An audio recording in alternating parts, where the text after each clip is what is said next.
Okay, a limited liability company is one of the form of legal entity when you wanna start a business. Sometimes you will have like a company, and the form of the company can be a legal entity or non-legal entity.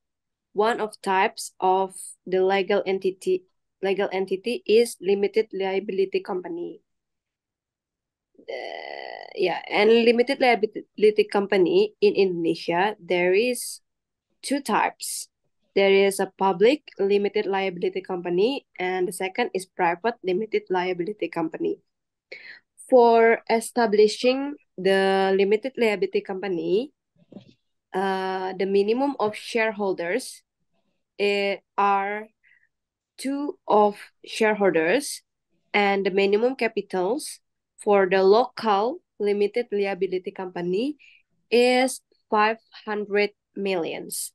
But for the foreign limited liability company, or we call it PTPMA, the minimum authorized capitals is 10 billions. Maybe that's all. Is there any questions? I think it will be more interesting to discuss more. Aldo first for me. Aldo.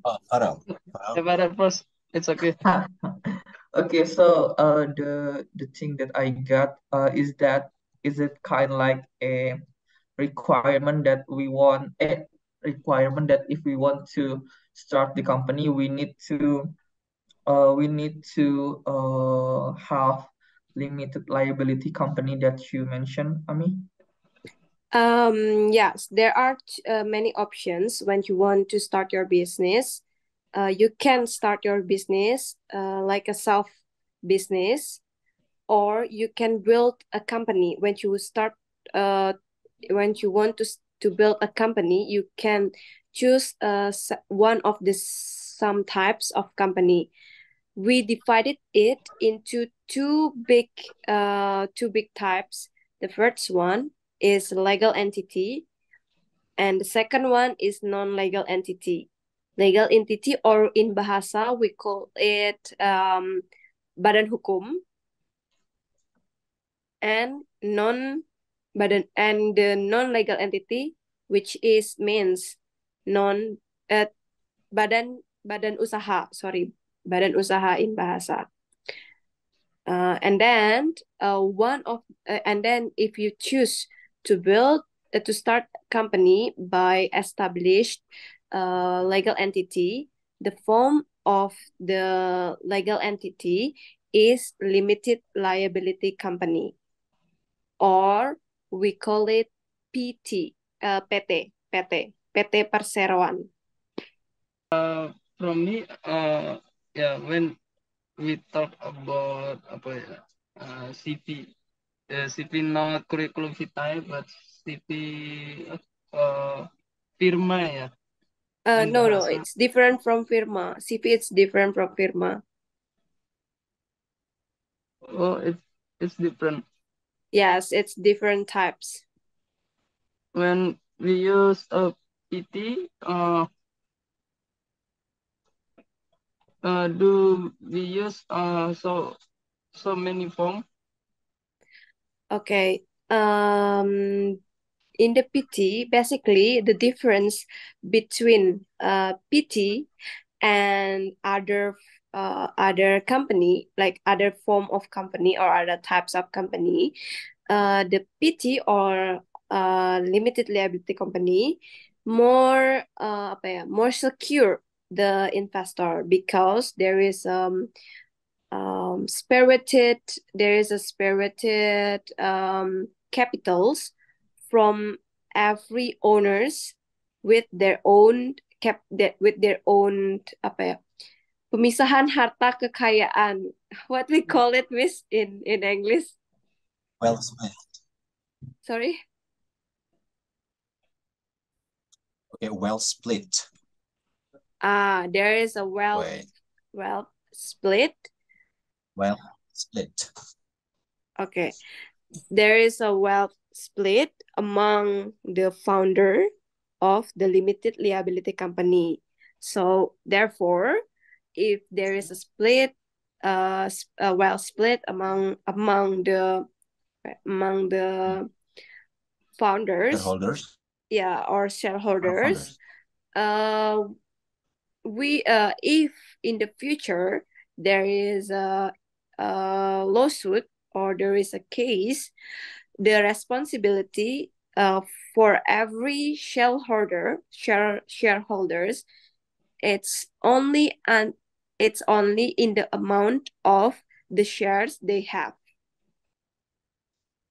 Okay. But in another form of the company, with for example, like CV, for example, if you use CV for your business types, when there is a case in the future, the responsibility will be personal. Do you get what I mean? The simple words like this: when you are a PT and there is a case in the future, so the responsibility will belongs to the PT.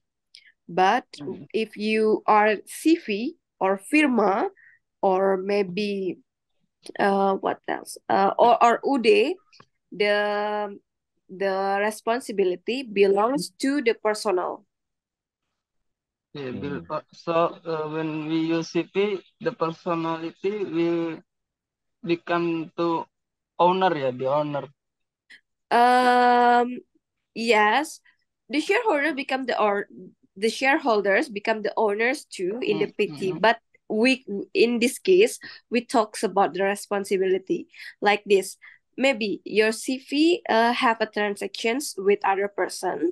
For example, your CV buy a land from someone, and then there is a lawsuit between you and the landowner, and then the landowner ask for your apa ya, pertanggungjawaban. Yeah, responsibility. Yeah, ask for your responsibility. So the responsibilities will belongs to you. You will get the fines personally, get the sanction personally. But if you do the transactions under your PT name, and in the future there is a legal case between you and the persons that have a transaction, that has the transaction with you, the responsibility will belongs to the PT. So you cannot be responsible personally. They only can menuntut PT, not you in personal. Yeah, but so in Do you PT get? there are some group, yeah. By the name of shareholders under Shareholder, yeah. For the PT, the minimum of shareholders is 2 shareholders. Yeah. But nowadays, by the new regulations, or we call it omnibus law, there are there are new rules in the establishing a company or PT in Indonesia. As a personal, we can start build a PT, but there is a limitation. The limitation is this PT or PT perorangan, or we call it in Indonesia PT perorangan. PT perorangan, it's only open for local or UMKM who has capital under, I forgot, under 10 billion, if I'm not mistaken.